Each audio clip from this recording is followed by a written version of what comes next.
नमस्कार, आप देख रहे हैं हॉर्नबिल टीवी और मैं हूं आपके साथ निशि भाटिया। बुलेटिन की शुरुआत करेंगे एक बड़ी खबर के साथ। इस वक्त की बड़ी खबर आ रही है, सीएम धामी ने जिलाधिकारियों संग बैठक की है। प्रदेश में चल रहे विकास कार्यों को लेकर समीक्षा की है। ये बड़ी जानकारी आ रही है। मानसून को लेकर तैयारियों का जायजा लिया जा रहा है। संबंधित अधिकारियों को भी निर्देशित किया गया। बारिश आपदा की स्थिति में प्रभावी कार्रवाई के निर्देश दिए गए हैं। कहा जा रहा है कि बारिश के चलते किसी भी प्रकार की जनता को समस्या नहीं होनी चाहिए। प्रभावी निर्देश देकर सुरक्षा बलों की तैनाती की जा रही है। मॉनसून में तैयारियों को लेकर जायजा लिया जा रहा है। संबंधित अधिकारियों को निर्देशित किया गया है। बड़ी जानकारी इस वक्त की। बारिश आपदा की स्थिति में प्रभावी कार्रवाई के लिए किस तरीके से प्लान तैयार किया जा रहा है, लगातार समीक्षा बैठक के माध्यम से अधिकारियों को निर्देशित करते हुए सीएम धामी ने जिलाधिकारियों संग बैठक की है। अपने जिलों की अपडेट के साथ सभी जिलाधिकारी यहां जुड़े।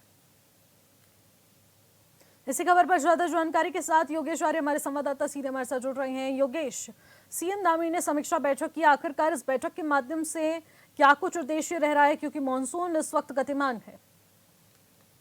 देखिए निश्चित बिल्कुल मुख्यमंत्री पुष्कर सिंह धामी ने जो है सभी जिलाधिकारियों के साथ वर्चुअल माध्यम से बैठक की है और बैठक में बारिश और प्रशासनिक व्यवस्थाओं को लेकर कड़े निर्देश भी दिए हैं। उन्होंने साफ तौर पर अधिकारियों को अपनी टीम को लगातार फील्ड में भेजने के लिए कहा गया है और अतिवृष्टि से बाधित सड़कों को पेयजल की व्यवस्था हो या विद्युत लाइनों किसी के दुरुस्तीकरण की मामला हो, तो उन्होंने कहा है कि इन चीजों को जो है लगातार किया जाए। इसके साथ साथ उन्होंने फसलों के नुकसान के आकलन को लेकर और राहत प्रक्रिया को शुरू किया जाए, इसके लिए भी निर्देश दिए हैं। साफ तौर पर देखा जाए तो मुख्यमंत्री सख्त हिदायत दी है कि फर्जी राशन कार्ड हो, आधार कार्ड हो, वोटर आईडी हो, आयुष्मान कार्ड बनाने वाले हो, उन्हें बनाने वाले जो संलिप्त लोग हैं उन पर कार्रवाई की जाएगी। लेकिन जिस तरीके से कुमाऊं और गढ़वाल की हम तस्वीरें देख पा रहे हैं, तो कई ऐसे क्षेत्र हैं जहां पर जलभराव की स्थिति देखने को मिल रही है और बारिश का सिलसिला इस कदर जारी है कि लोग इस वक्त भारी परेशानियों से जूझ रहे हैं। तो आगे इस तरीके से बारिश का सिलसिला जारी रहने वाला है, तो पहले से क्या कुछ वहां पर तैयारियां की जा रही है? देखिए बिल्कुल, जिस तरह देखा जाए कि बारिश जो है वो पहाड़ों में आफत बनकर बरस रही और ऐसे में इसके तमाम तस्वीरें जिस तरह सामने आ रही हैं, उसी तस्वीरों को मद्देनजर रखते हुए सीएम धामी ने बैठक की है और साफ तौर पर निर्देश दिए हैं कि जो टीमें हैं वो जो टीमें तैनात की गई हैं वो अपना काम जो है समय से करें और जो मार्ग अवरुद्ध हुए उनको बीआरओ की टीम लगातार खोलने का काम करें। इसके साथ साथ एनडीआरएफ, एसडीआरएफ भी अपनी भूमिका निभाती नजर आए। तो यानी कि साफ तौर पर देखा जाए तो कड़े निर्देश दिए हैं। इसके साथ साथ ही अतिक्रमण हटाने की प्रक्रिया को नियमित रूप से चालू रखी जाए। ऑपरेशन कालगमी के तहत आस्था से खिलवाड़ करने वालों, गुमराह करने वालों के खिलाफ कार्रवाई की जाए। तो यानी कि तमाम इस बैठक में निर्देश दिए गए हैं और साफ तौर पर जवाबदेही तय भी की है अधिकारियों की। अगर इसमें कोई लापरवाही बरती की जाएगी तो उनसे जवाब भी लिया जाएगा और कार्रवाई भी की जाएगी। ठीक है योगेश, इस खबर पर नजर बनाए रखिएगा। बहुत बहुत शुक्रिया तमाम जानकारी के लिए।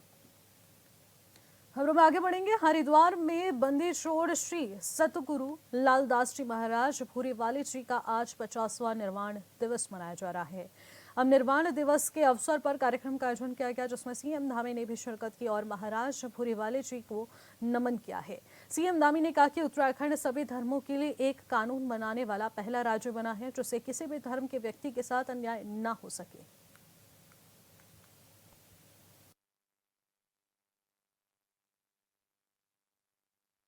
दुनिया भर के देश हमारी संस्कृति, हमारा प्राचीन जो दर्शन है उस सभी से परिचित हो रहे हैं और आदरणीय प्रधानमंत्री जी के मार्गदर्शन में देवभूमि उत्तराखंड जो ऋषियों की भूमि है, तपस्वियों की भूमि है, जहां आदिगुरु शंकराचार्य जी से लेकर स्वामी विवेकानंद जी तक सभी मनीषियों ने यहाँ पर तपस्या की है। यहाँ पर उन्होंने स्वयं को पाने के लिए लंबा तप किया है। हमारी सरकार आदरणीय प्रधानमंत्री जी के मार्गदर्शन में देवभूमि की संस्कृति और यहाँ की विरासत के संरक्षण एवं संवर्धन के लिए निरंतर कार्य कर रही है और इसी को ध्यान में रखते हुए मां गंगा जी के तट पर ऋषिकेश हरिद्वार कॉरिडोर का निर्माण कराया जाना भी हमने प्रस्तावित किया है। आने वाले समय में यहाँ के सभी लोगों से वार्ता करके, स्टेक होल्डरों से कंसल्टेशन करके हम उस काम को आगे बढ़ाएंगे और 2027 में यहाँ कुंभ भी हमारा होने वाला है। उस कुंभ की भी हम तैयारी कर रहे हैं और कॉरिडोर के निर्माण के पश्चात धर्म नगरी हरिद्वार भी काशी और अयोध्या की भांति अपने नए स्वरूप में नजर आएगी, चाहे हरिद्वार, चाहे भाई बहन उत्तराखंड के सांस्कृतिक और डेमोक्रेटिक मूल्यों को सुरक्षित करने के लिए हम पूरी तरह से संकल्पबद्ध होकर काम कर रहे हैं। इसी संकल्प के साथ हमने लैंड जिहाद, लव जिहाद और छूट जिहाद जैसी घृणित मानसिकताओं के खिलाफ हमने कड़ी कार्रवाई की है। इसके साथ ही हमने प्रदेश में सख्त धर्मांतरण का कानून लागू किया है। सख्त धर्मांतरण कानून के साथ साथ सख्त हमने दंगा रोधी कानून भी लागू किया है। समाज में व्याप्त असमानताओं को दूर करने के लिए, समान अधिकार एवं न्याय को सुनिश्चित करने के लिए हमने पूरे देश के अंदर सबसे पहले भारत के अनुच्छेद 44 में संविधान में, जिसका प्रावधान संविधान के निर्माताओं ने किया था कि सभी वर्गों में, सभी धर्मों में, सभी पंथों में, सभी समुदायों में सबके लिए एक समान कानून होना चाहिए। भाइयों बहनों, मुझे कहते हुए आप सबके बीच में बहुत प्रसन्नता है कि पूज्य महाराज जी के आशीर्वाद से, हमारे प्रधानमंत्री जी की प्रेरणा से उत्तराखंड हिंदुस्तान का पहला राज्य है जहां रहने वाले सभी नागरिकों के लिए एक समान कानून, समान नागरिक संहिता का कानून 27 जनवरी 2025 से लागू हो गया है। भाइयों बहनों, अब हम सनातन की आड़ में विधर्मियों द्वारा जो बेस बदलकर, छदन बेस बनाकर धार्मिक भावनाओं को आहत करने का काम किया जाता है, सनातन को नुकसान पहुंचाने का काम किया जाता है और हमारे श्रद्धालु, धार्मिक आस्थावान लोगों के मार्ग में कहीं न कहीं अवरोध बनने का काम करते हैं। अपनी असली पहचान छुपाकर नकली पहचान के जरिए आम लोगों को ठगने का काम किया जाता था। धर्म के रास्ते पर चलने वाले लोगों को ठगने का काम किया जाता था। ऐसे लोगों के लिए हमने ऑपरेशन कालनेमी चलाया, उनको उजागर करने और ऐसे ढोंगी और विधर्मियों के खिलाफ काम किया जा रहा है। उनकी जो असली पहचान है उसको उजागर किया जा रहा है।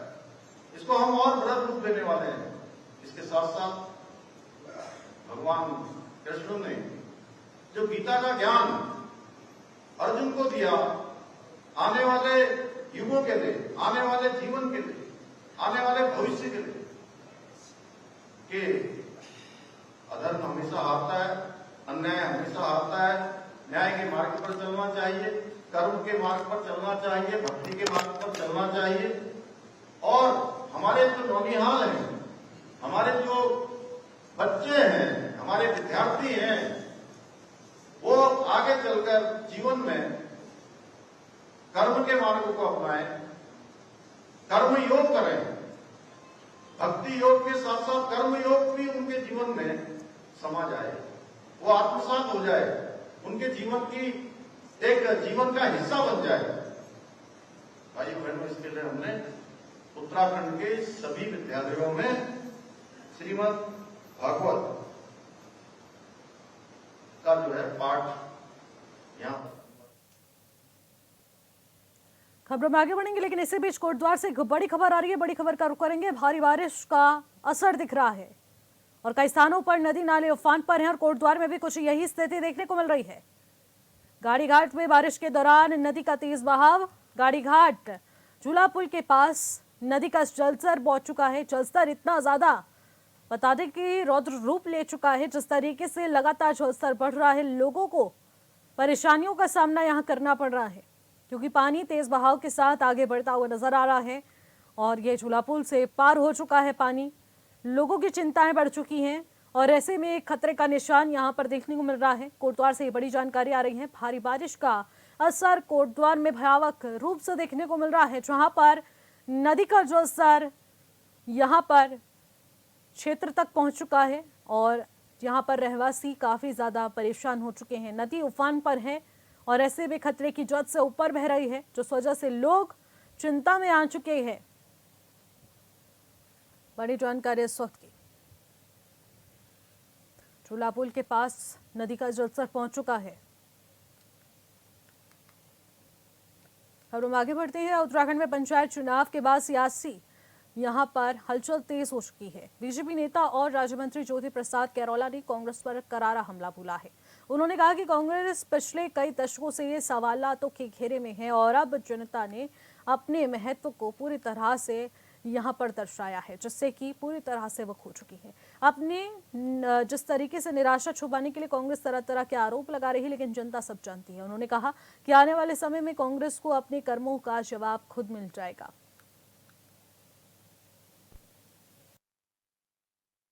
देखिए, कांग्रेस तो पिछले कई दशकों से सवालों के घेरे में है। कांग्रेस का पूरा नेतृत्व सवालों के घेरे में है।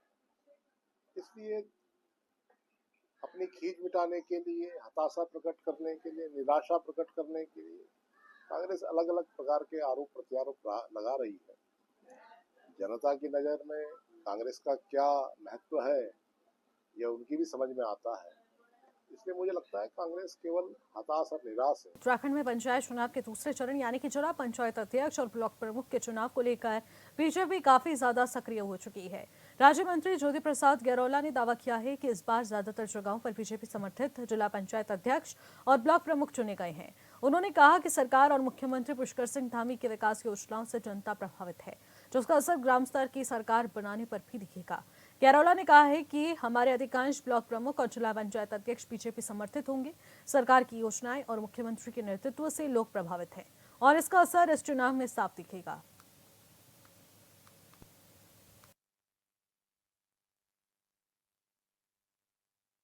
देखिए, जिला पंचायत का अंतिम आरक्षण जारी हुआ है और 6 तारीख को जिला पंचायत अध्यक्षों का अंतिम आरक्षण यह जारी होगा। मुझे लगता है कि 15 अगस्त से पहले यह चुनाव संपन्न हो जाएंगे और 12 जिला पंचायत अध्यक्षों के लिए, 89 ब्लॉक प्रमुखों के लिए भारतीय जनता पार्टी और उसके कार्यकर्ता पूरे परिश्रम के साथ लगे हुए हैं। तो मुझे पूरा विश्वास है कि जो जनता ने पुष्कर सिंह धामी जी के नेतृत्व की उत्तराखंड सरकार को जो मैंडेट दिया है, उस मैंडेट के आधार पर पूरे विश्वास के साथ मैं कह सकता हूं कि हम अधिकांश स्थानों पर यह जो गांव की सरकार है, यह भारतीय जनता पार्टी बना रही है। हरिद्वार में योग गुरु बाबा रामदेव ने पतंजलि योगपीठ के महामंत्री बालकृष्ण के जन्मदिन के अवसर पर बात करते हुए कहा कि देश में अच्छे स्कूल, कॉलेज, यूनिवर्सिटी और अच्छे डॉक्टर्स हैं, लेकिन कुछ लोग एजुकेशन को अपना धंधा मानकर शिक्षा माफिया की तरह काम करते हैं। ऐसे ही कुछ लोग चिकित्सा माफिया, ड्रग माफिया और मेडिकल माफिया की तरह काम कर रहे हैं। उन्होंने मालेगांव पर आए इस फैसले के बाद विधायक जितेंद्र अवहाड़ को यहां पर आड़े हाथों लिया और उन्होंने बयान किया है। पहलगाम में आतंकी हमले को लेकर विपक्ष के उठाए गए सवालों पर भी उन्होंने अपनी प्रतिक्रिया दी है। सरकार का बैर विरोध कर सकते हैं, प्रतिपक्ष का, विपक्ष का यही काम होता है कि वो चाहे जो भी उनको उचित लगता है उसका विरोध करें, लेकिन हमारी राष्ट्रीय एकता, अखंडता, संप्रभुता के मुद्दे पर और जबकि एक नया वर्ल्ड ऑर्डर सेट हो रहा है, हो सकता है कल को डॉलर की बजाय पूरी दुनिया में भारत, चीन, रसिया, मिडिल ईस्ट और कुछ यूरोप के देश मिल गए तो एक नई अर्थव्यवस्था, नई करेंसी और एक नया वर्ल्ड ऑर्डर हम तय कर सकते हैं। तो इसलिए ऐसे संदर्भों में बहुत सोच समझ के बोलना चाहिए। वैश्विक नीति और विदेश नीति पर सब राजनीतिक दलों को एक होना चाहिए और कोई भी ऐसा अभद्र बयान नहीं देना चाहिए जिससे कि भारत। चुनावी माहौल के बीच कालसी ब्लॉक में प्रमुख पद को लेकर चर्चाएं तेज हो चुकी है। इस पद की दौड़ में गीता चौहान के नाम पर सबसे ज्यादा चर्चा हो रही है। हाल ही में उन्होंने भारी जन समर्थन के साथ क्षेत्र पंचायत नीवी से सदस्य के रूप में जीत दर्ज की है और इसके अलावा गीता चौहान ने ग्राम पंचायत करौली में प्रधान के रूप में कार्य करने का उनके पास अनुभव भी है। संगठनात्मक अनुभव की बात करें तो वो एक महिला मोर्चा में मंडल उपाध्यक्ष और वर्तमान में किसान मोर्चा में मंडल उपाध्यक्ष के रूप में सक्रिय है।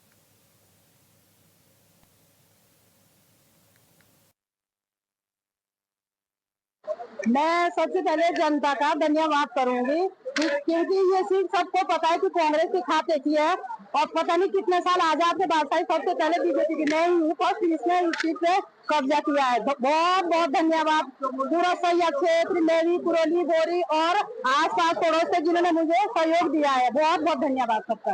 अपने क्षेत्र में 350 वोटों से विजयी हुए हैं। मैं आप मीडिया का भी आभार धन्यवाद करते हुए और अपने क्षेत्र की समस्त जनता का आभार धन्यवाद करता हूं जिन्होंने हमको इतने अच्छे लीड से जिताया है। ये मेरी जीत नहीं है, ये क्षेत्र की जनता की जीत है। अभी तो लड़ाई और भी आगे है, उसमें भी हम सफल होंगे।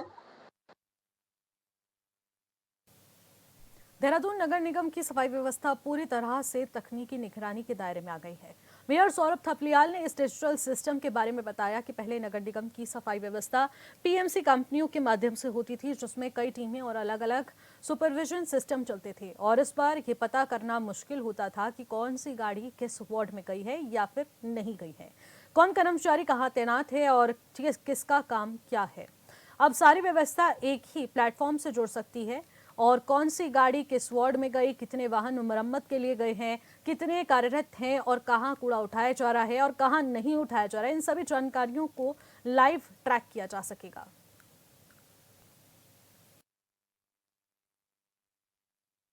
देखिए, यहाँ पर क्या था कि हमारे यहाँ पहले पीएमसी काम करती थी और उसमें भी 2-3 पीएमसी, मतलब 3 लोग जो है और उनकी टीम जो है वो हमारे पूरे नगर निगम के जो स्वास्थ्य के अनुभाग के हमारे जितने भी कर्मचारी डोर टू डोर कलेक्शन इन सब चीज़ों में निगरानी रखती थी। उसमें भी हमें देखना पड़ता था बाद में कि यार ये गाड़ी नहीं गई तो ये कौन से वार्ड की है, इस वार्ड से फिर ये कौन से पीएमसी की है, उसमें कौन इंचार्ज है, कई चीज़ें देखनी पड़ती थी। अब हमने क्या करा है कि इसको एकीकृत कर दिया है। पूरे जो स्वास्थ्य अनुभाग है, स्वास्थ्य अनुभाग की जितनी भी समस्याएं होंगी, जितनी हमारी डोर टू डोर गाड़ियाँ चल रही हैं, जितना हमारे वर्कर्स हैं, जितने हमारा जो हमारे वाहन हैं वो ठीक होने जा रहे हैं, तो वो हमारी कितनी संख्या में ठीक होने गए हुए हैं और क्या क्या उसके नंबर हैं, क्या क्या हमारी जो गाड़ियाँ गई हैं किस किस जगह पे गई हैं, कितनी देर रुक रही हैं, कहाँ से कलेक्शन कर रही हैं, कहाँ पे नहीं जा रही हैं, उनकी विद फ़ोन नंबर हमारे पास पूरा कलेक्शन उनका मौजूद है। साथ ही जो सीसीटीवी कैमरे हमारे हैं वो भी सब इसी से जुड़े हुए रहेंगे। कहीं पे कहीं कोई गार्बेज फेंक रहा है, कहीं भी किसी प्रकार की समस्या आ रही है और आगे आने वाले समय में जो हम प्रत्येक वार्ड में सीसीटीवी कैमरे लगाने वाले हैं वो सब भी इससे जुड़ने वाले हैं। बद्रीनाथ धाम जहां 8 पहर भगवान श्री हरि नारायण प्रभु के नाम की नौबत और जयकारे गूंजते हैं, वहां आज उत्तराखंड सरकार होश में आओ के नारे गुंजा रही है। आपको बता दें, दरअसल कई सालों से पत्रेपुरी में प्राधिकरण बनने के बाद स्थानीय कारोबारियों और पंडा समाज, होटल कारोबारियों और आम स्थानीय लोगों को ही दिक्कतें हो रही हैं, जिसको लेकर सभी स्थानीय लोग एकजुट होकर जन आंदोलन की राह पर चल पड़े हैं। बद्रीनाथ संयुक्त संघर्ष समिति के बैनर तले सैकड़ों लोगों की मौजूदगी में जमकर नारेबाजी हुई। बद्रीनाथ धाम के मुख्य बाजारों में लोगों ने हाथों में पकड़ी हुई तख्तियों में नारे लिखकर अपने आक्रोश को इन जन आक्रोश रैली के माध्यम से व्यक्त किया।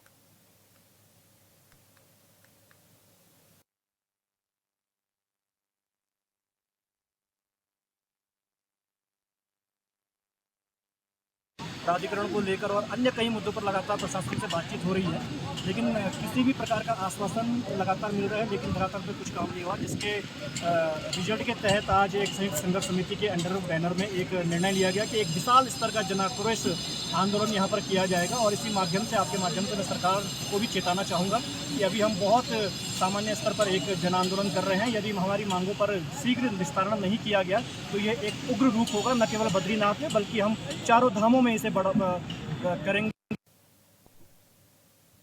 हल्द्वानी के मुखानी क्षेत्र में महिला योग ट्रेनर की शव उसके किराए के आवास पर संदिग्ध परिस्थितियों में पाया गया। बता दें कि शुरू में इस घटना को आत्महत्या का मामला बताया गया, लेकिन पोस्टमार्टम रिपोर्ट में गला दबाकर हत्या की बात सामने आई है, जिसको लेकर परिजनों में काफी आक्रोश है। उन्होंने आरोप लगाया कि पुलिस ने मामले को जानबूझकर आत्महत्या का रूप देने की कोशिश की ताकि योगा स्टूडियो संचालक को बचाया जा सके, जो कथित रूप से दुराचार और हत्या के बाद फरार है। पीड़ित परिजनों और स्थानीय लोगों ने योगा सेंटर के बाहर प्रदर्शन करते हुए रोड को जाम कर दिया। आक्रोशित भीड़ ने योगा सेंटर में तोड़फाड़ भी की है। इस दौरान पुलिस और प्रदर्शनकारियों के बीच तीखी झड़प भी देखने को मिली और धक्का मुक्की भी देखने को मिली है। परिजनों का आरोप है कि योगा सेंटर के मालिक ने उनकी बेटी के साथ दुराचार कर हत्या की है और अब पुलिस इस मामले को दबाने की कोशिश कर रही है। उन्होंने आरोपी को फांसी देने की मांग उठाते हुए पुलिस की निष्क्रियता पर सवाल उठाए हैं।